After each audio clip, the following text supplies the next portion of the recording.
오늘 우리 보실 말씀은 창세기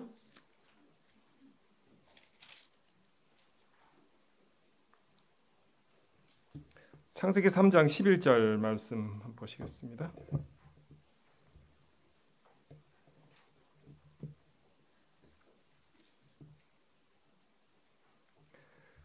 가라사대 누가 너의 벗었음을 내게 고하였느냐? 내가 너더러 먹지 말라 명한 그 나무 실과를 네가 먹었느냐? 아담이 가로되 하나님이 주셔서 나와 함께하게 하신 여자 그가 그 나무 실과를 내게 주므로 내가 먹었나이다. 여호와 하나님이 여자에게 이르시되 네가 어찌하여 이렇게 하였느냐? 여자가 가로되 뱀이 나를 꿰므로 내가 먹었나이다. 아멘. 창세기 3장 11절에서 13절 말씀을 가지고 생명된 아담의 교훈이라는 제목으로 말씀을 드리도록 하겠습니다. 5월은 가정의 달이죠.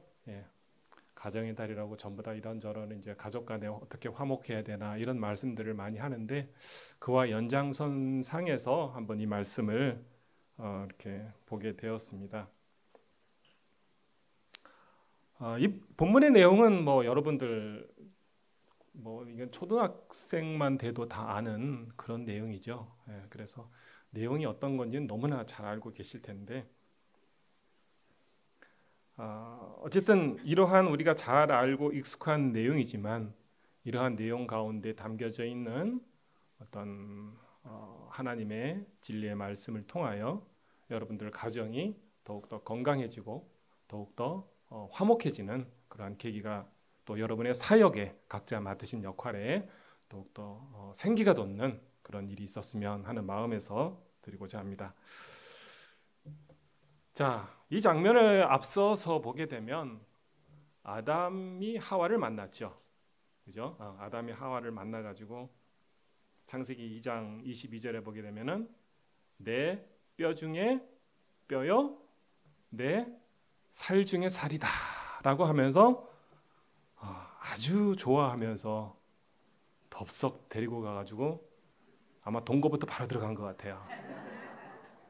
하나님이 좀 주례를 좀 잘 서적어서 야 결혼을 하려면 그래도 이 정도는 알고 이렇게 해야지라고 하는 그런 가르침이 좀 있었으면 좋겠는데 이게 그냥 지들끼리 좋다고 덜컥 들어가가지고 지금 사단이 났어요.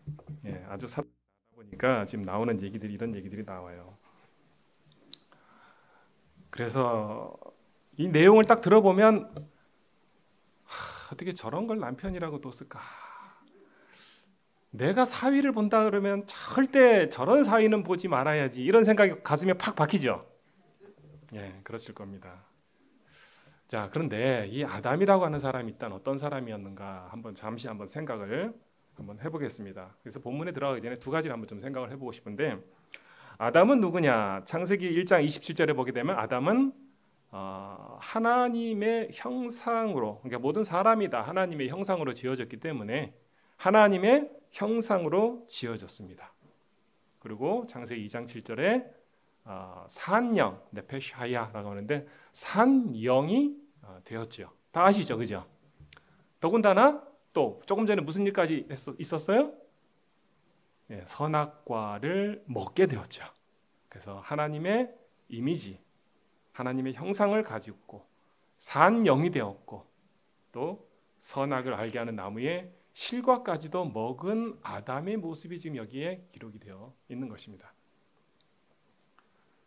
자, 산영은 무엇인가? 먼저 잠시 한번 생각을 좀 해보면 고린도전서 15장 45절 여러분 다들 너무나 잘 아시는 말씀입니다. 고린도서 15장 45절 보게 되면 첫 사람 아담은 산영이 되었다 함과 같이 그렇죠? 첫 사람 아담은 산영이 되었죠.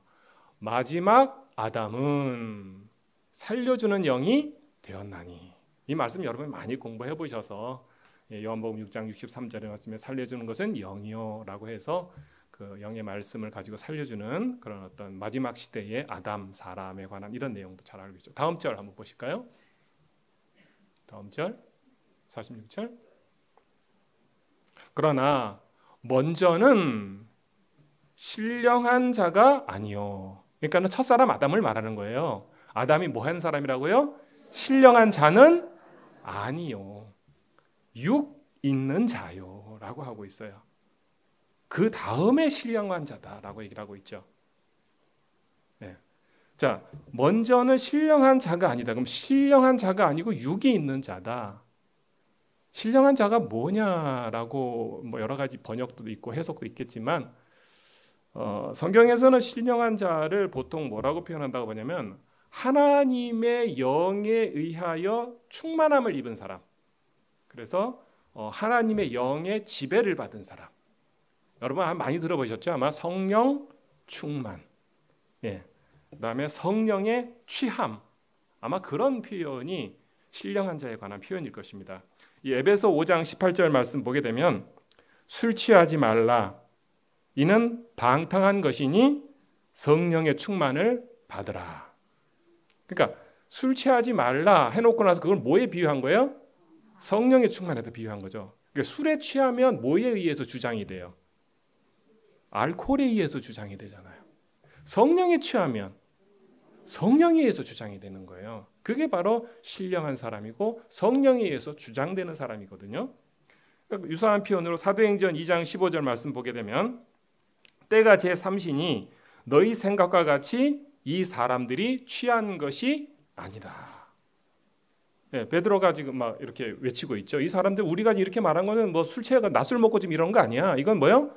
성령의 취함이다. 그러니까 나를 주장하고 있는 것이 뭐라는 거예요? 성령이다라는 거예요. 그게 바로 신령한 사람이에요. 성령에 취했으니까 뭐요? 모든 것을 성령은 모든 하나님의 깊은 것을 동달한다 그랬으니까 모든 것을 알 수 있는 사람이 상태인 거죠. 그런데 먼저 있는 자는 아까 말했죠. 먼저는 신령한 자가 아담은 신령한 자가 아니요 육 있는 자요라고 했어요. 육 있는 자는 뭐예요? 요한복음 6장 63절에 뭐라고 그랬죠? 살리는 것은 영이요 육은 무익하니라. 그러니까 아담은 신령한 영도 아니요 무익한 육신의 욕망을 추구하는 그러한 사람이었다라는 것이죠. 그래서 이 살리는 영을 가졌다라고 말하는 것, 즉 신령한 영을 가진 자라면 하나님께서 원하시는 그러한 바대로 삶을 실천하고 행할 수 있는 사람이어야지 되는 것이고 오직 단지 산영만 되었다면 아담이 하나님과 교제를 하였듯이 교제는 하였지만 하나님의 깊은 뜻은 쫓지 못하고 육신의 욕망만을 더 추구하는 그러한 상태의 사람이다라고 하는 것이 아담의 모습이었다라고 하는 것을 여러분이 일단은 알고 계시고 그 다음에 본문의 내용을 들어갔으면 좋겠습니다. 그 다음에 한 가지 더 한 번 더 정의를 한번 해보고 싶은 것이 구원이 뭐냐라는 거죠. 물론 여러 가지 표현으로 구원이 무엇이다라고 말할 수는 있을 것 같습니다.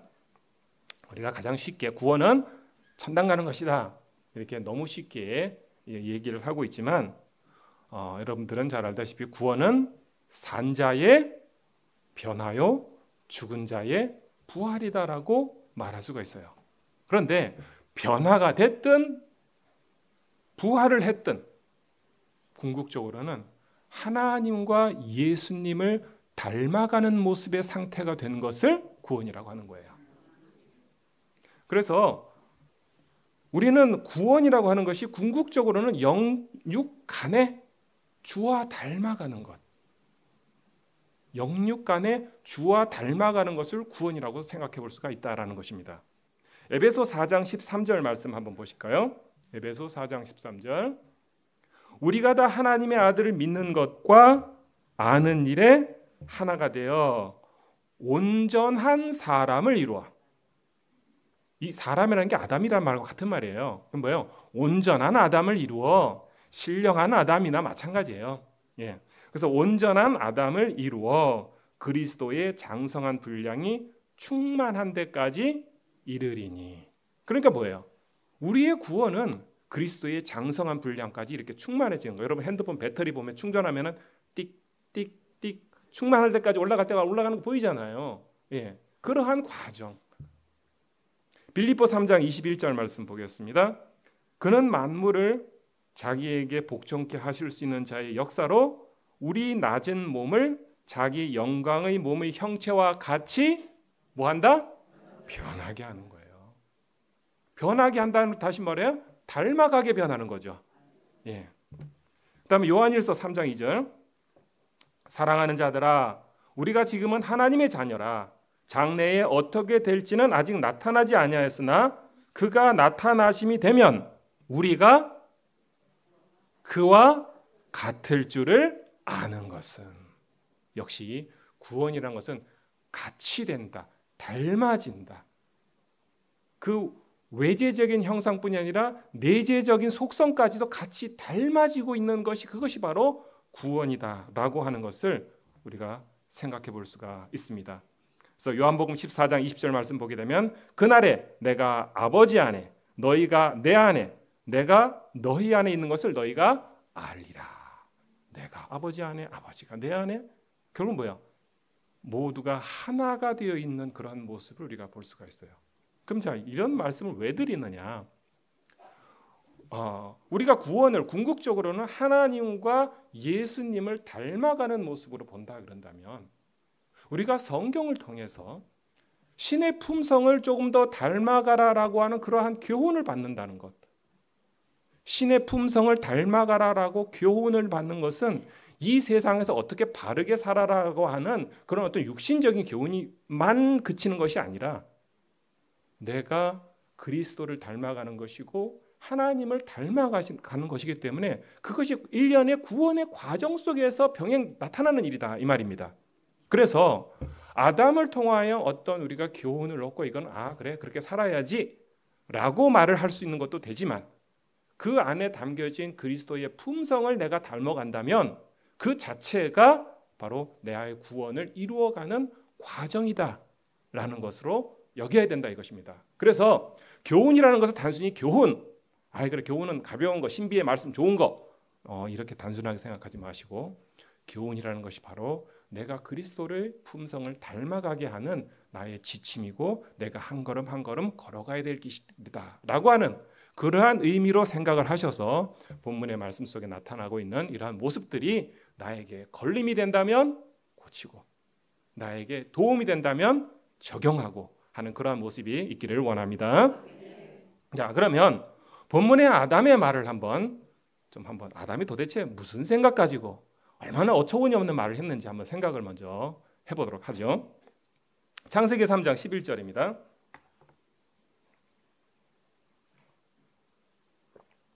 하나님이 가라사대 누가 너의 벗었음을 네게 고하였느냐? 내가 너더러 먹지 말란 그 나무 실과를 네가 먹었느냐? 자, 이렇게 말씀을 하셨는데 가만 생각해 보면 하나님은 질문을 두 가지를 했어요. 몇 가지를 했어요? 두 가지를 했어요. 하나는 누가 너의 벗었음을 네게 고하였느냐라고 했어요. 그럼 그 대답은 어떻게 돼야 돼요? 제가 열매를 먹고 스스로 알게 됐습니다. 이게 대답이잖아요. 그 다음에 너더러 먹지 말란 그 나무 실과를 네가 먹었느냐? 그러면 그건 yes, no 대답이에요. 예, 먹었습니다. 아니요, 안 먹었습니다. 그렇지 않아요? 그런데 전혀 엉뚱한 대답을 해요. 예, 첫 번째 대답은 건너뛰고 두 번째 대답에 이상한 말들을 막 붙여가면서 아담의 대답이 그래요. 이게 바로 뭘 말하느냐 이거죠.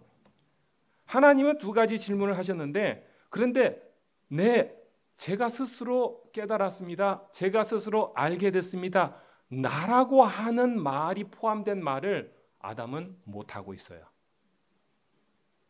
미국에 가게 되면요 자동차 사고가 나잖아요. 제가 운전을 처음 배웠을 때 딱 그 얘기부터 제가 들었어요. 자동차 사고가 나면 절대 I am sorry, 미안해 이 말 하지 말으라는 거야. 왜? 하면은 바로 소송 들어가서 얘가 지 잘못한 거 인정했어 라고 하면서 완전 덤탱이 쓴다. 보상에 대했을 때 완전히 덤탱이 쓴다 이거죠. 그러니까 내가 잘못했다는 말은 두려워서 걱정이 돼서 아예 하지 말라 이 말이에요. 지금 아담이 딱 그쪽이에요. 곤란한 대답, 자기가 책임져야 될 말에 대한 말은 뭐예요? 샥 빼버려요. 하나님의 질문에 누가 너에게 고하였느냐라고 했으면 그 대답을 해야 되는데 하나님의 말을 씹었어요. 아니 보세요. 이거 하나님 그 대답을 했는가 한번 보시라니까. 바로 뭐라고 말했어요? 아담이 가로되 하나님이 주셔서 나와 함께하게 한 그 여자가 이렇게 나오잖아요. 하나님이 원하는 질문에 대한 대답이에요? 아니에요. 자기가 하고 싶은 말을 한 것이지 자기의 책임을 피하는 말을 한 것이지 하나님이 원하는 대답이 아니었어요. 대단한 용기죠, 그죠? 하나님의 말을 씹었네. 예. 그런데 여러분 우리 가운데서도 여러분 주변에서도 나 때문에 그랬어. 내가 잘못했어. 이 말을 못하는 분이 가끔씩 보여요. 아유 하신 분이 저거는 진짜로 느낀 거야. 네. 여러분 정말 아유가 안 해서 그렇지 정말로 그런 답답함을 많이 느끼셨을 거예요. 그분들은 다 아담의 후예입니다. 네. 그래서 그렇지만 우리 주님은 영광도 받으셨지만 자기가 져야 될 모든 모욕과 수치까지도 다 기꺼이 받으신 분이에요. 그러면 주님의 품성을 본다면 내가 아담의 후예로서 아담의 품성을 취하고 있는지 주님의 품성을 취하고 있는지 우리가 한번 생각해 봐야 된다라는 것이죠. 자, 그 다음에 3장 12절 보게 되면 아담이 가로되 하나님이 주셔서 나와 함께 하신 여자 그가 그 나무 실과를 내게 주므로 내가 먹었나이다. 이게요 한마디 한마디가 아주 그냥 여기 독이 실려 있어요. 뭐냐? 하나님이 주셔서 나와 함께한 여자. 에? 누가 줬다고? 하나님이 줬잖아요. 지금 그 얘기하는 거예요. 지금 누구 탓하는 거예요? 예, 아담이 가로되 하나님이 주셔서. 이거 심각한 얘기예요. 하나님이 주셔서 이 사건의 발단이 하나님이라고 돌려 말하고 있는 거예요. 그런데 우리 가운데도요, 이 고속거리, 핑계거리를요, 기가 막히게 찾는 사람들이 있어요. 어떤 컴플레인을 이렇게 뭔가가 이렇게 민원이 접수가 됐다. 그러면 대리한테 민원을 딱 접수를 하면 대리는 우리 과장님 때문에 우리 과장님이 이런 지시를 내려가지고 그래요. 과장한테 가면 우리 부장님이 이런 지시를 내려가지고 그래요. 부장한테 가면 우리 사장님이 이런 지시를 내려가지고 그래요. 사장님한테 가면 우리 정부가 이런 지시를 내려가지고 그래요. 정부에 따져가면 시국이 이래가지고 그래요.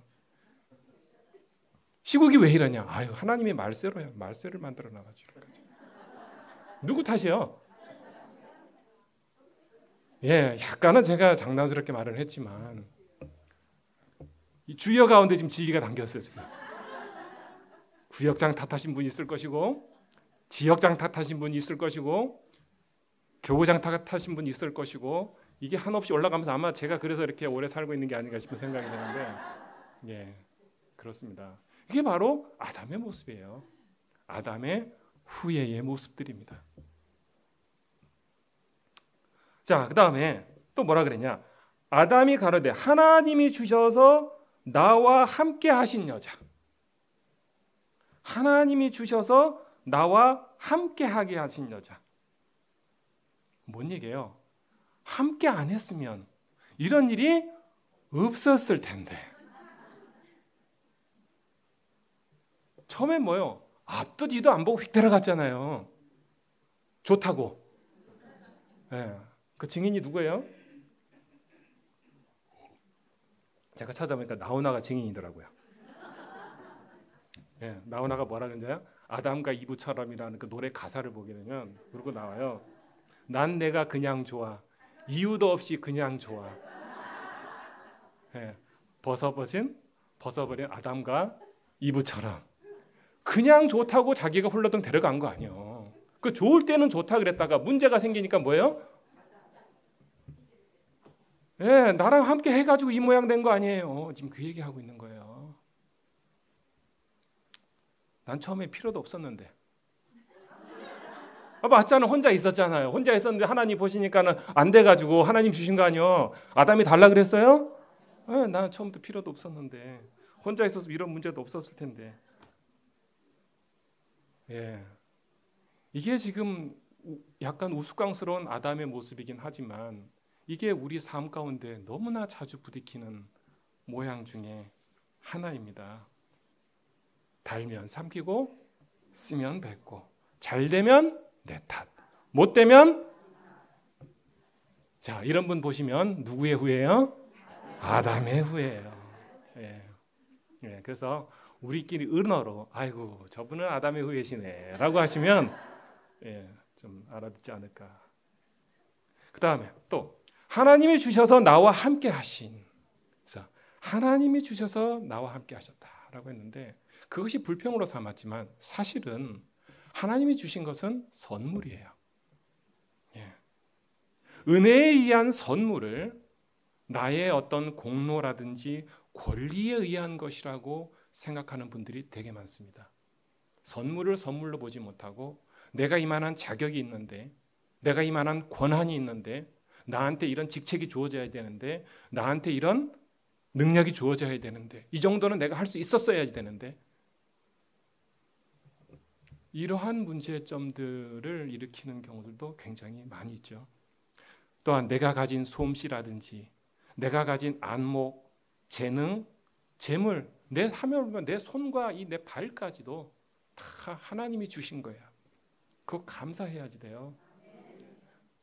근데 제가 이렇게 말씀을 못 드리겠는 게 없어 보면 알아요. 나한테 손이 없고 발이 없어져 보면 그건 그때 알아서 그게 하나님의 선물인지를 안 되니까. 근데 그걸 띄고 나서는 참 뭐라고 하기가 참 뭐해요. 왜 그게 선물이었지라고 말을 하기가 참 뭐해요. 있을 때 감사함으로 여겨야지 하루하루가 정말로 기쁨 가운데 살 수가 있어요. 저는 전에 정말로 반 죽다 살아났었을 때 요거 한 계단 올라오는 게 이게 안 됐거든요. 계단 하나를 오르지를 못했단 말이에요. 내 힘으로는. 그러니까는 한 발을 걷는다라는 게 저렇게 감사한 일이구나라는 걸 진짜 얼마나 여겼는지 몰랐어요. 어떤 사람이 병실에 누워 있는데 병실 바깥에서 그 노란색 망고 주스를 잊지도 못하겠어요. 노란색 망고 주스를 이러면서 앉아가지고 그 벤치 바깥에서 앉아 창문 바깥 병원 창문 바깥으로 마시는데 와 맛있겠다. 네, 나는 다시는 저렇게 못 생기겠네. 그때는 이제 이게 다 없으니까 그렇게 생각이 들었었죠. 지금은 잘 먹습니다. 근데 그러니까는 없고 나니까 정말로 나한테 있었던 것들이 얼마나 감사한지. 근데 없어지고 나서는 후회가 되잖아. 이제는 있을 때 감사하면 얼마나 좋아요. 예, 그래서 내 주변에 하나님께서 주신 것들은 다 하나하나 감사하는 마음으로 선물로 받으시기를 바랍니다. 또 그 나무 실과를 내게 줌으로 내가 먹었나이다 라고 했어요. 그 나무 실과라고 말하는 거 보니까는 이미 알고 있었어. 모르고 준 게 아니요. 또 주고 보니까 이게 그거네. 알고 있었던 거예요. 예. 줌으로 먹었나이다. 뭐요? 줌으로 먹었나이다. 비자발적이었다 이 말이요. 그 말 아니에요? 예. 하나님이 줬고, 하나님 누구 줬어요? 여자를 줬고, 여자가 날 줬고, 나는 뭐요? 먹어줬고. 이게 지금 죄를 피하고 두려움을 피하는 인간의 속성인 거예요. 하나님이 줬고, 하나님은 공범, 여자가 줬고, 여자는 주범, 나는 먹었고, 나는 보이스피싱 피해자. 네, 지금 딱 그렇게 말하고 있잖아요. 보이스피싱이 왜 걸리는 줄 아세요? 네, 보이스피싱에 걸리는 가만히 제가 생각을 해봐 지금 그러면서 보이스피싱에 걸리는 이유가 두려움 때문에 그래요. 무슨 두려움이냐? 내한테 1억 있다 그래봐요. 1억 있는데 너 통장에 들어있는 돈 얼마인지 모르니까 통장에 있는 돈 지금 빨리 이쪽으로 옮겨놔. 안 옮기면 너 지금 그 돈이 다 없어질 거야. 그러니까 어떻게 돼요? 어이구, 이거 그래야 되나 보다. 이게 없어지면 어떡하지? 그러다 보니까 끌려가는 거잖아요. 근데 통장 1억이 없어. 자신만만하게, 야, 웃기지 마. 그럴 거 아니야. 내 마음에 두려움이 있기 때문에 그 두려운 마음이 관계를 파탄시키는 말을 막 하게 만들어요. 하나님도 공범 만들었고, 여자도 주범 만들었고, 자기는 피해자 만들었고, 내 마음속에 징계에 대한 두려움, 책임지는 것에 대한 두려움이 있다 보면 그 두려움 때문에 내가 더 지켜야지 되고, 더 보호해줘야지 되고, 더 위로해줘야 될 그 관계 속에 있는 사람들을 무너뜨리고 상처 주는데, 그걸 자기가 그러는지조차도 그 순간에는 몰라요. 이번에 한숨이 안 들리네요. 어디서. 네. 그런 분들 아마 목격하셨을 것입니다. 네. 누구의 후예예요? 아담의 후예예요. 그런 사람 보면 아담의 후예고, 내가 그런 모습이 나타난다 그러면 아하, 내가 아담의 후예구나 라고 이러한 면들을 여러분들이 수정해 볼 수 있었으면 좋을 것 같습니다. 자, 그래서 그러면 여기서 이러한 아담의 모습을 봤다면 우리가 살려주는 영을 가진 자로서, 아담은 산 영을 가진 자고 하나님의 귀한 말씀을 받은 자로서 살려주는 영을 가지고 신령한 자로서의 그런 길을 걸어가는 저희로서는 여기서 어떠한 교훈들을 얻을 수가 있겠느냐라는 거죠. 그랬을 때 제가 봤을 때, 자, 따라 한번 해보시겠어요? 그리스도의 속건제로 대속의 은혜를 입었다면 내가 감당할 수 있는 대속의 기회로 받은 바 은혜를 드러내라. 너무 길었죠? 길어서 이해가 안 가셨나요 혹시? 예. 그리스도의 속건제로 대속의 은혜를 입었다면 내가 감당할 수 있는 대속의 기회로 받은 바 은혜를 뭐해라? 나타내라 하는 겁니다. 요한복음 1장 29절 보면 보라, 세상 죄를 지고 가는 하나님의 어린 양이로다. 그 짐 속에는 나의 죄도 있었을까요? 없었을까요? 네. 그리스도께서 지고 가는 그 짐 속에는 여러분의 죄도 분명히 있었습니다. 그러면 그리스도의 그러한 대속함을 내가 받았다면 나에게 대속해 줄 수 있는, 그런 내가 감당해 줄 만한 대속의 기회, 그것이 있었다면 그걸 당연히 나타내라 이 말입니다. 그러면 그 죽어가는 영이 살려줄 수가 있어요. 만약에 아담이 살려주는 영이 있었다면, 산 영이 아니라 살려주는 영이 있었다면, 제가 그만 하나님의 말씀하신 사항을 아내에게 충분히 알리지 못해가지고 그런 것 같습니다. 제가 잘못했습니다. 이거 제 잘못입니다. 아마 그렇게 말했을 것 같아요. 아내는 제가 가볍게 말하니까 가볍게 듣고 그런 것 같습니다. 제 책임입니다. 비록 아내는 먹었더라도 저라도 먹지 말았어야지 되는데, 그래서 하나님 말씀을 충족을 시켰어야 되는데 제 잘못입니다. 그렇게 말하는 아담의 말을 들은 하와는 그의 영이 깨졌을까요? 되살아났을까요? 그 말 자체가 아마 기죽어서 깨져 있었던 하와의 마음을 확 살려주는 말이 아니었을까라는 생각도 듭니다. 그래서 살려주는 영, 신령한 영을 갖고자 하시는 분, 그리스도의 대속의 은혜를 입었다라고 인정하시는 분이라면은 여러분의 삶 가운데 정말 내가 감당할 수 있는 대속의 능력이 있는 영역이라면 누가 안으세요? 부모 안으세요. 이것은 내 책임입니다. 이건 제가 해서 이렇게 벌어진 일입니다. 제가 감당하겠습니다. 하면 그 선에서 끝나는데, 교구장까지 올라가고 구역장 올라가고 뭐 이렇게 하려면 온 교회가 난리가 나죠, 그죠? 예. 내가 아는 모든 주변이 다 난리가 나고 관계가 파탄이 나요. 관계가 약해져 버려요. 예. 그래서 우리가 이 아담의 이야기 가운데에서 참으로 살려주는 영을 가진 자로서 어떠한 닮음의 모습을 내가 나타내야 될 것인가를 마음속에 깊이 염두에 두시길 바랍니다. 자, 그 다음에 두 번째는 온전한 가정에 책임지는 모습이 바로 교회를 책임지는 자의 모습인 것이에요. 그러한 교훈을 얻을 수가 있습니다. 에베소 5장 23절 말씀 보게 되면 남편이 아내의 머리됨이 그리스도께서 교회의 머리됨과 같습니다. 그렇죠? 이는 남편이 아내의 머리됨이 그리스도께서 교회의 머리됨과 같다. 머리 그럼 우리는 너무나 잘 알죠. 머리는 장로와 존귀한 자요. 막 줄줄 외워서 알고 계시죠. 머리는 장로와 존귀한 자. 막 외워서 알고.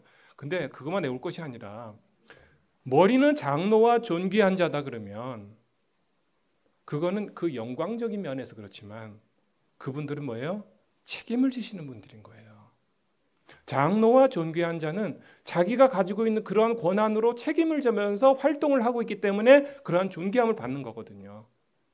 고로 남편이 아내의 머리됨이다라고 한다면 남편은 아내의 모든 것을 책임져주고 보호해주고 지켜줘야지 되는 것이에요.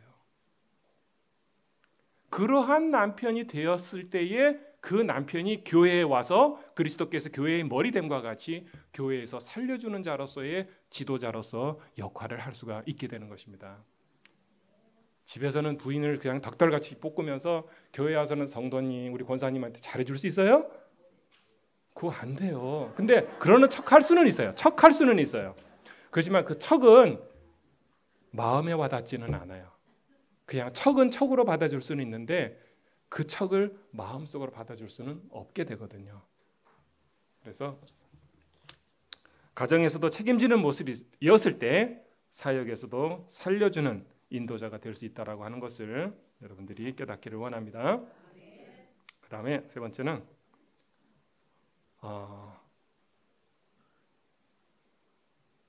살려주는 영을 가진 자는 분별에 적합한 행함이 요구돼요. 뭐라고요? 분별에 적합한 행함이 되어요. 무슨 얘기냐면 아담은 선악과를 따먹었죠. 선악과를 따먹었으면 선악을 분별할 수 있었어요, 없었어요? 있어요. 그런데 선을 택했나요? 선을 택하지를 않았어요. 분별할 수 있다라는 거하고 택했다라고 하면 이건 다른 얘기예요. 아담의 말은 선을 택한 자의 말이 아닌 거예요. 악을 택한 거예요. 이사야 7장 15절 말씀입니다. 우리 예수님에 관한 내용이죠. 예언에 관한 내용이죠. 그가 악을 버리며 선을 택할 줄 알 때에 택해야 된다는 뜻입니다. 단순히 아는 걸로 내가 많은 지식이 있어, 내가 믿음이 뭐가 좋아 많은 얘기를 하지만 정말로 내가 선을 택할 수 있는 그것이 없다 그런다면은 그것이 무슨 도움이 되겠느냐라고 얘기가 나옵니다. 야고보서 2장 14절 내 형제들아 만일 사람이 믿음이 있노라 하고 행함이 없으면 무슨 잠깐만요. 내 형제들아 만일 사람이 믿음이 있노라 하고 행함이 없으면 무슨 이익이 있으리요. 믿음이 있노라 하고 무슨 얘기냐? 믿음이 있어. 하나님 말씀을 배웠어. 선악을 분별할 수 있게 되었어요. 그런데 행함이 없어. 뭐예요? 선을 택한 행함이 없는 거예요. 선을 택한 행함이 없다면 무슨 이익이 있겠느냐? 그 믿음이 자기를 구원하겠느냐? 그 믿음이 하나님을 온전히 닮아가는 모습으로 나아갈 수 있게 하겠느냐라는 겁니다. 그래서 우리가 바른 행함이 있는 믿음인가 바른 행함이 없는 믿음인가 라고 하는 것은 선을 택했느냐 택하지 아니하였느냐라고 하는 것과도 마찬가지입니다. 그래서 사도들은 자기들의 행함이 있는 믿음, 선을 택해서 그 길로 나아간 믿음 때문에 많은 사람들을 그리스도 안으로 복음 안으로 끌어들이는 그런 살려주는 역할을 가능했었거든요. 역시 여러분들도 선악의 지혜에서 선을 택하는 행함 있는 믿음으로 실천할 수 있을 때에 많은 생명들을 살려주는, 참으로 살려주는 영이 되실 줄로 믿습니다. 자, 그래서 본문의 내용은 제가 여기까지 말씀드리고, 내일이 무슨 날이에요? 어버이날이죠. 그래서 제가 보너스로 말씀을 2개를 더 말씀드리겠습니다. 전도서 9장 9절 말씀 한번 보겠어요. 전도서 9장 9절. 내 헛된 평생의 모든 날, 곧 하나님이 해 아래에서 내게 주신 모든 헛된 날에 사랑하는 아내와 함께 즐겁게 살지어다. 자, 이 전도서 말씀은 조금 조심스럽게 읽어야지 돼요. 그 전체적인 맥락을 이해를 하고 읽어야 되는데, 내 헛된 평생의 모든 날, 뭐 쓸데없는 여기 뭐 이런 뜻이 아니라, 이 무슨 얘기냐면, 하나님의 해 아래에서, 하나님의 해는 영원하죠. 저 하늘에 떠 있는 해는, 그러니까 하나님의 영원한 주권, 하나님의 영원한 통치, 하나님의 영원한 그런 어떤 섭리에 비교해서 아주 짧은 순간, 잠깐 머물고 짧은 순간을 표현하는 것이 바로 그 헛된이라는 말의 뜻인 거예요. 히브리어로는 헤벨이라고 그래요.